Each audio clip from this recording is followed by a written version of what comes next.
My name is Lauren Newell, and I spent 35 years in the Army in various types of operations. My primary job was communications, but I spent a number of years in special operations. I was a parachutist,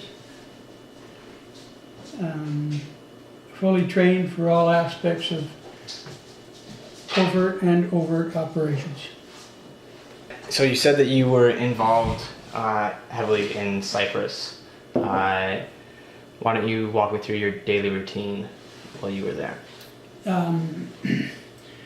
I was sent to Cyprus twice, once in 1964 when the operations in Cyprus first started under the UN. And again, I had to go back in 1974 when the Turkish army invaded the northern part of the island and secured about 1/3 of the island, and it was separated from the south side where the Greeks were in the majority. During that time, during the first time, my duties were totally with regard to communications, and I worked in Nicosia Zone, which is the capital of, at that time was the capital of Cyprus, and I was stationed with both the Nicosia Zone headquarters and then with the Finnish Army battalion that was on the Green Line. During my second tour, we were involved in special operations, and with regard to my security clearance, I can't divulge too much in that area. It would cause me to go to jail. Okay. The United Nations said that their goal when entering Cyprus was to prevent a reoccurrence of the fighting following the intercommunal violence between Greek Cypriots and the Turkish Cypriots, to contribute to the maintenance and restoration of law and order, and to facilitate a return of normal conditions. Do you believe that they achieved that by entering Cyprus? No, the aim was certainly a good aim. Unfortunately, in order to accomplish the aim, the respondents, or belligerents, whichever you choose, have to want to do that. And in this case, neither of the belligerents wanted to agree, and therefore the operations were doomed to failure, in my opinion, from the get-go.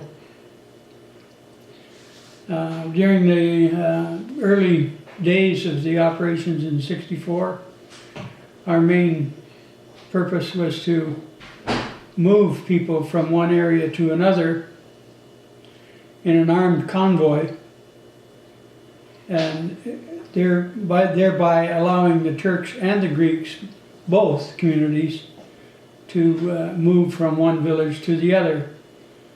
This was required because in both cases, Greek and Turk, there were villages interspersed throughout the island, and without an armed guard in a convoy, the chances of them being attacked by the opposition were very good.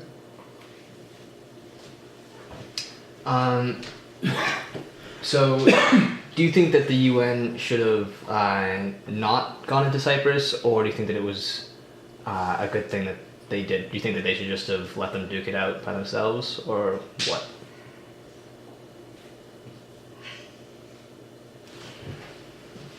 I think the UN could have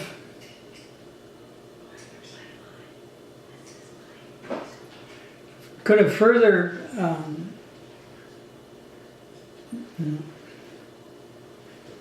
could have established a better role for themselves and used a much stronger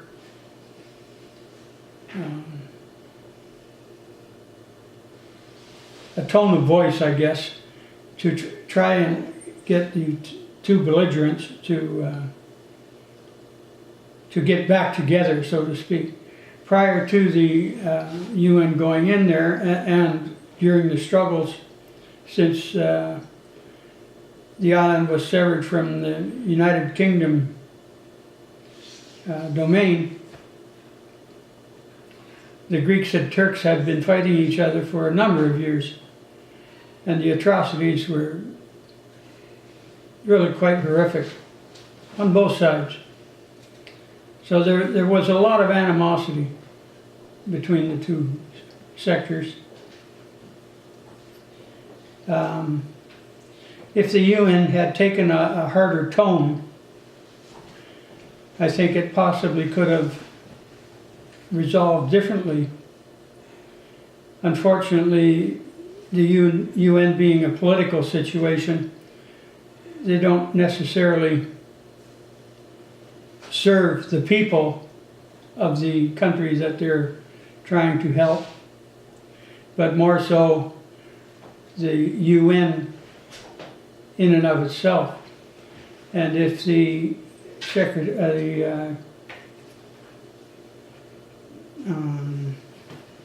if the belligerents have enough people on either side, then the UN gets handcuffed, and they really can't do a heck of a lot. Cyprus in and of itself eventually was divided into two separate entities, with the Greeks on the south 2/3 of the island and the Turks on the northern third. And it has remained that way since 1964. Unfortunately, the UN was not able to resolve it. So, do you think that if the UN left Cyprus, there would be a war in between the Turkish Republic of Northern Cyprus and the Greek southern half? I don't think there would be a war. But just battles in between? In my opinion, there would not be a war. They have been severed for such a long time now that what used to be known as the Green Line, and that was the border between the two factions, has now become a permanent entity, and they just don't exist as a country anymore. It's two countries. Yeah, in 1938, the Turk side declared themselves a Turkish Republic, but the UN declared it legally invalid. Yeah. Yeah. I think that's now valid. I'm not sure. It is now, and it has been virtually since 1974. Yeah. When the Turks first invaded, the UN and indeed the general, the UN didn't recognize the separation, but eventually they did, and it has become two countries. Mm-hmm. Okay. There is $57.4 million spent annually on Cyprus, $2.91 billion in total US, which is roughly 40% of the UN peacekeeping's total expenditures. Do you think that's worth it? No, as I said earlier, they have been severed for such a long time. In my opinion, the UN should just drop it and let them live the way they are. Mm-hmm. I don't believe they're going to change. What do you think would happen to the Green Line? Because that's at some places like 75 kilometers wide. So would that just be neutral, or? Well, I think what would happen is they would agree, and perhaps the UN would have to use some force to do that, but they would agree where the borders would be and be done with it. Okay. Earlier, when we were talking about it the other day, you said that your base of operations was a 5-star hotel. Yes. Was that taken or given? The Leader Palace was the name of the hotel, is the name of the hotel. And that was a 5-star hotel. It was very well known throughout Europe. Prior to the UN going in there, there was a lot of tourists that went to Cyprus. Nice warm weather in the winter, and it was quite peaceful. After when the British gave it up, so to speak, and the fighting started, the tourist trade dropped off quite rapidly. And then in 1964, the UN went in, and the Leader Palace ended up being right on the Green Line.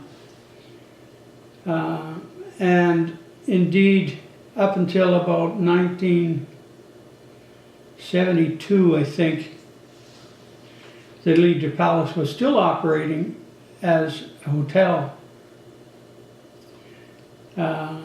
Subsequent to that time, the fighting got a little bit more violent, and the tourists didn't go to the Leader Palace any longer. In 1973, I think it was, the UN rented the hotel, and it was used as a barracks for the UN troops. And indeed, when the Turks invaded, the UN was in that building, and we took some pretty heavy gunfire, small arms weapons primarily, but there was some heavy machine gun fire as well. It ripped up the hotel quite a bit, but we repaired it and continued using it as a barracks. As far as I know, that hotel is still not in operation. Whether the UN is still in it or not, I'm not sure. Do you know what the Turks' goal was when they attacked? Were they trying against the UN, or they were trying to get to the Greeks? Well, they were trying to get to the Greeks. The Greeks were pushing them, pushing them around, if you will, and they wanted that to stop. And it was the Turkish army that came in and stopped it. We were caught in the middle, and indeed, in some occasions, we had troops that were rather far away from the Green Line on the sea coasts, the Mediterranean Sea coast, and on some occasions it got quite dicey. There were several Canadians killed, and a rather large number that were wounded during that time. I believe it was 179 total deaths of the UN from 1964 to present. Yeah, that would sound about right. Yeah. Yeah. During the time that I was there in 1974, and I was, I think, about 4 months that time, we had, I think it was 5 killed, and a rather large number that were wounded, and it was primarily from mortar fire. They were mortaring the UN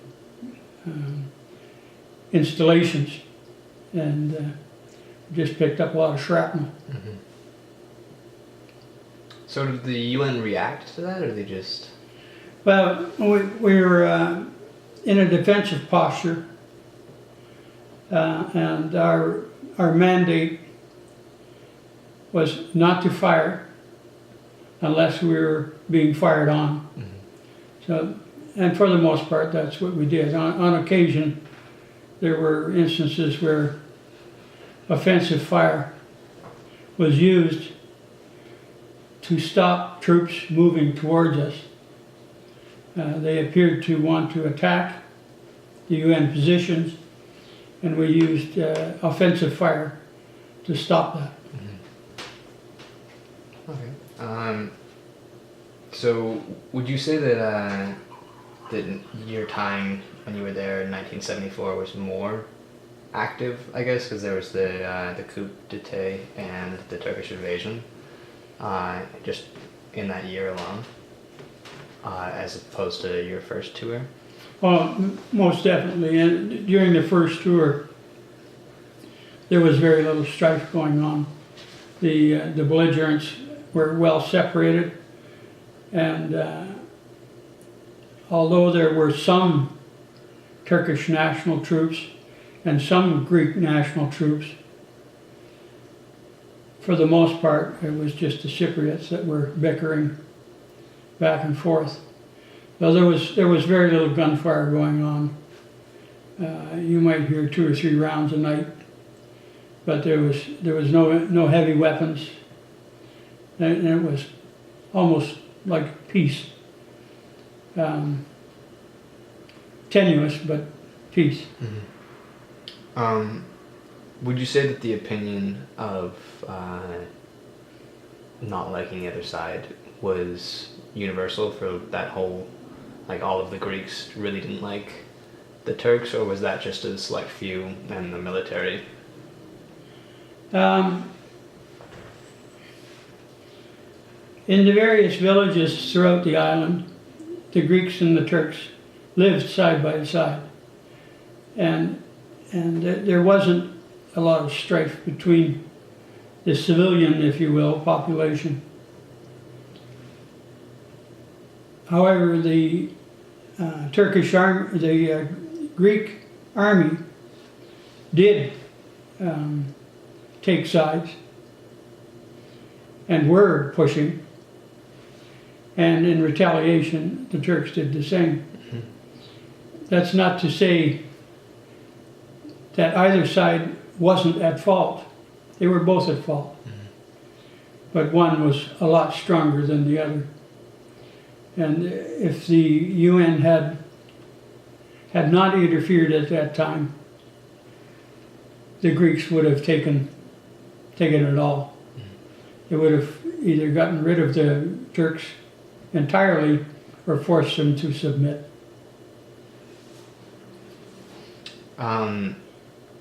Before the UN came in, I saw a map, and it was of the placement of the Greeks and the Turks, just like in population-wise throughout the whole Cyprus island, and that it's very dispersed. Before it was, there was little pockets everywhere, but it seemed to be pretty intertwined.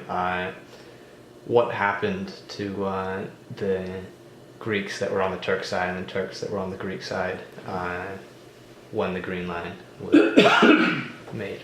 In 1964, as I said earlier, the primary occupation of the UN was to run guarded convoys between these various villages, protecting the villagers from being attacked. So during that time, there was, life just went on pretty much normal. In 1974, after the Greeks and Turks really got at it,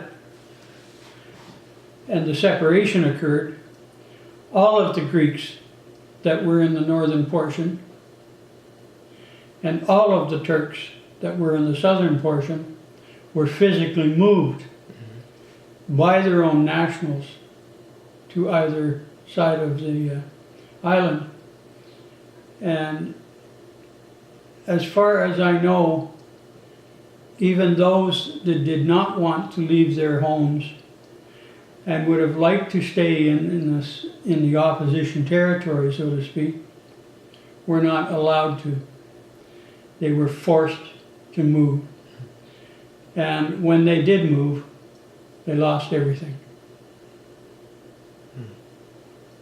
I think it's, Greece has paid the UN 6 million over time directly. Well, Turkey hasn't paid the UN directly, anyways, at all. Do you think that displays how they feel about the UN entering in, where the Greeks think it's better and the Turks don't, or do you think that's just coincidence? Mm.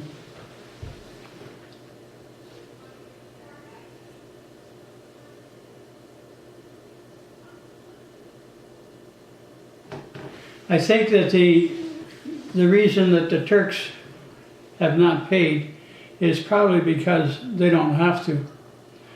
And certainly the Greeks don't have to pay either. If they didn't pay, then the UN would pay. Mm-hmm.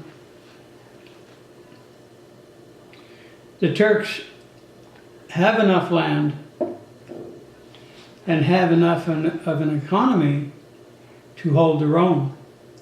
And they don't necessarily need anything from Turkey. The Greek Turks, or the Turk Cypriots, Mm-hmm. that is. On the other side of the island, on the Greek side, that is not true. However, it has been improving over time. The Greeks have opened up some pretty elaborate resort installations, and they are getting a lot of tourists again. The numbers I am not aware of, but I would suspect that since about probably about 1985, the amount of money that Greece is giving to the Greek Cypriots has dropped off quite dramatically. And indeed now, Greek having its own problems, they may not be giving them any at all. But there's lots of farming industries on the island, and I'm quite sure that they could hold their own. Is there any isolated situations that are of interest or important that you think? There's none that I'm aware of now. There was some in the mid to late 70s. One in particular was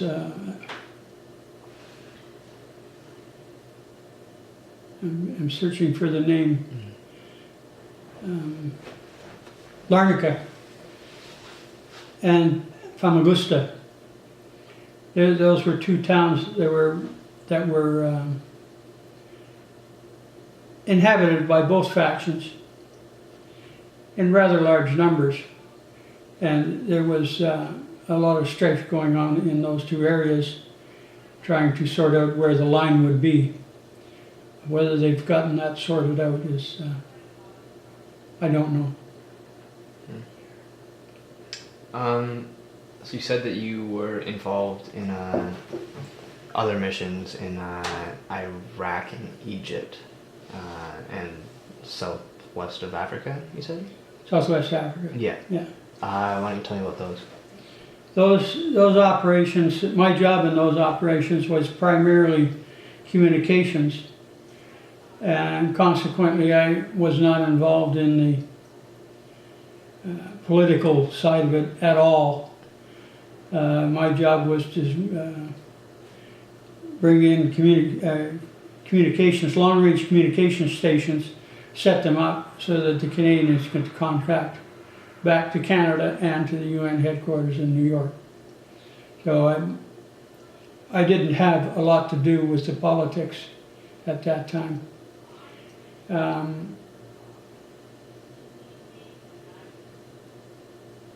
Nor did I have very much to do with any of the strife that was going on. I was really kind of out of contact, so to speak. The UN as an organization, I think, has goals that can be realized, but because politics gets in the way, they seldom are realized. And the fact that the Security Council is able to, several members of the Security Council have a veto right, and consequently anything that the Security Council decides on may or may not get through the Security Council. If Russia decides that they don't want it, and they veto it, or the UK decides they don't want it, and they veto it, or France does the same, or the US does the same. And those members are the big members of the Security Council, and consequently they won't agree that they should share the responsibility with anyone else. And if one side tries to put something, if one country tries to put something forward and the other side doesn't want it, they just veto it. They're pretty handcuffed. It's unfortunate. The organization could be something, but because the politics get in the way, it's handcuffed.